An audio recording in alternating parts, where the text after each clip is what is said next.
44. Todos os que creram estavam o quê? Juntos. Diga juntos.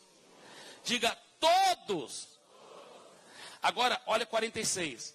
Versículo 46. Diariamente perseveravam o quê? Unânimes no templo, partiam pão de casa em casa. Agora, qual é a primeira palavra do versículo? Bem, se for revista atualizada. Diariamente, diga diariamente. Diga diariamente. Diga mais uma vez, diariamente. O diabo não quer que você aprenda essa revelação. Diga só mais uma vez, diariamente. Olha, queridos, escuta bem. Escuta bem. Isso aqui é revolucionário. Isso aqui é revolucionário. Porque deixa eu falar uma coisa para você. Eu me lembro quando a ficha finalmente caiu em mim e minha esposa. Nossa igreja local na época tinha talvez mais ou menos 1.000 pessoas, né? Hoje eu dou supervisão para mais do que 350 igrejas. A Missão Paz tem mais do que 500 igrejas, mas eu dou supervisão para mais do que 350. Agora, naquela época eu dava supervisão para mais ou menos 100 igrejas, e a igreja local já tinha mais ou menos 1.000 pessoas. Hoje é bem diferente os números, mas mesmo esses números de 100 igrejas e 1.000 pessoas, na igreja sede, já é muito, você não concorda? Já é grande, é muita responsabilidade. Eu tinha muita responsabilidade já. Eu tinha 1.001 desculpas, porque eu não poderia estar diariamente junto com o povo do meu G100. Eu tinha 1.001 desculpas. Eu tinha que supervisionar os outros G100s. Eu tinha que supervisionar as igrejas. Eu tinha que preparar as mensagens. Eu tinha que cuidar do rebanho. Eu tinha que dar gabinete. Eu tinha que fazer escola bíblica.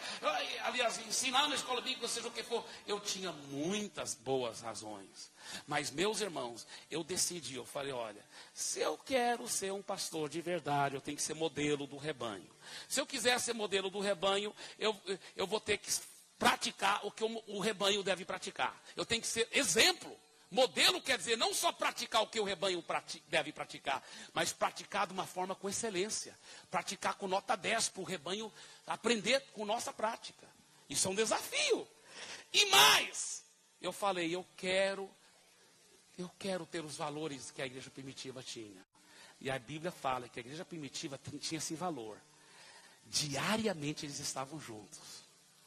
Irmãos, eu me lembro que eu falei com a minha esposa. Porque eu e minha esposa, nós éramos assim. Apesar que eu tenho esse jeito sanguíneo de ser e tudo, mas naquela época, hoje eu não sou assim mais, graças a Deus. Mas naquela época, irmãos, eu gostava de estar com os pastores e líderes nas reuniões de liderança, mas aí eu me isolava e ficava eu e minha esposa e Jesus, aleluia. Você está entendendo? Eu não gostava desse negócio de ter irmãos entrando na nossa casa todo dia, toda hora. Eu achava aquilo... E tinha uns irmãos lá de Goiânia que estavam nos ensinando mais sobre isso. Eu me lembro que foi uma lição tão boa, irmãos. Porque eu estava falando com um certo pastor lá, que já era um dos pastores, ele não era o pastor principal, mas ele era um dos pastores de uma igreja grande, com milhares de pessoas. E ele falou assim, minha casa está cheia de gente. Eu falei, é mesmo? Ele falou, mas minha casa ficava muito mais cheia ainda, porque um quarteirão da igreja, do prédio da igreja, e então aí eram milhares de pessoas toda hora entrando e saindo da minha casa. Sabe o que eu falei para ele? Eu falei, e tanto eu como minha esposa, nós dois falamos assim, coitado de você. Aí sabe o que ele respondeu? Naturalmente, de uma forma tão natural, ele falou, não, eu gosto disso, eu e minha esposa gostamos tanto disso, é tão bom estar junto com os irmãos. Me deu vontade de cavar um buraco e me enterrar, porque eu sabia que ele estava certo, e eu que estava errado. Eu sabia disso, eu sabia. E eu falei com a minha esposa, amor, na realidade, fora nossos pastores, colegas, mas até eles não eram tão amicíssimos de nós naquela época, por falta de uma visão melhor. Nós não tínhamos amigos íntimos. Falei, amor, interessante. Não temos amigo íntimo. E eu já ouvi muitas histórias de como o pastor, o líder, muito usado, sempre é solitário, a águia voa sozinha, é os pardais que voam em bandos, e que se você quiser ser um grande líder, você tem que voar sozinho. Mentira do diabo. Escuta bem, queridos. Eu e minha esposa falamos, nós vamos pagar um preço. Eu me lembro que eu falei para ela, eu vou mudar minha agenda, mas todo dia da semana, exceto talvez um dia, se você quiser separar um dia para ser mais só o dia da família, tudo bem. Mas pelo menos 6 dias por semana, vamos estar junto com os irmãos do nosso G100. Um dia a gente convida aquele irmão para vir almoçar na nossa casa. Outro dia a gente pega aquele outro casal, vai visitar um outro casal. Outro dia vamos fazer isso juntos. Nós decidimos que todo dia nós faríamos alguma coisa com alguém do nosso G100. Agora escuta bem. Isso foi depois que eu passei a visão do purê de batata no grupo. Eu falei com minha esposa e nós decidimos, nós vamos pôr em prática.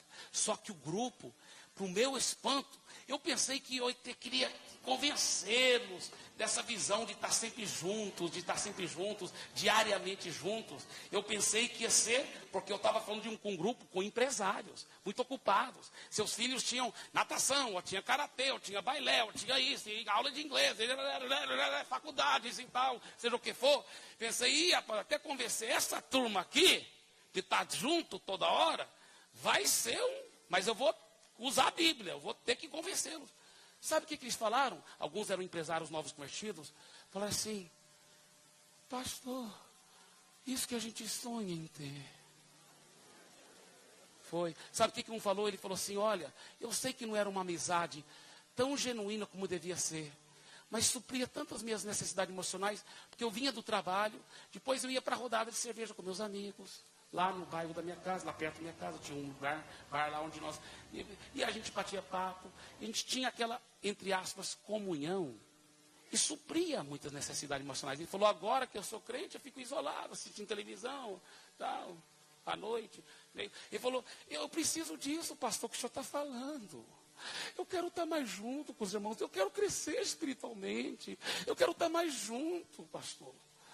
De repente, irmãos, nossa, olha, eu vou te falar uma coisa, me dá vontade de chorar mesmo, porque eu e minha esposa não sabíamos como era o verdadeiro cristianismo.